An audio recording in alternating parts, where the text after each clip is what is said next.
Bakearen nazioarteko eguna da gaur eta hori baliatuz, bakearen kultura udalerrietara zabaltzeko helburua duen dokumentua aurkeztu du Bake Hezkuntzaren elkarteen foroak. Bizikidetzaren aldeko irizpidea jasotzen dira bertan eta 33 euskal erakundek hartu dute parte.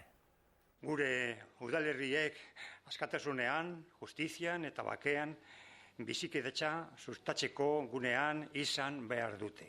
Elkarbizitzarako heziketak ekimen zuzenak eskatzen ditu gure udal instituzioen aldetik eta herritarren gizarte erakundeen aldetik. Identitateekin lotutako gatazka arintzeko faktorea da giza harremanen esperientzia.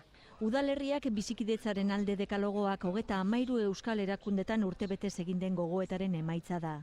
Bat egin dutenen artean alkate eta alkateorde karguetan urteak egin dituzten 5 agintari. Habrá problemas, pero no se producirán situaciones de violencia, no habrá atentados.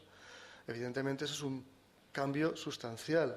Elkarbizitzarako une historiko baten atarian gaudela esan du Odon Elorzak. Hernaniko alkate ohiak ere iritsi berbera agertu du. Alderdi guztiak, alkate guztiak daukatela momentu hontan agendan, beraien agendan, udalerrietako elkarbizitza.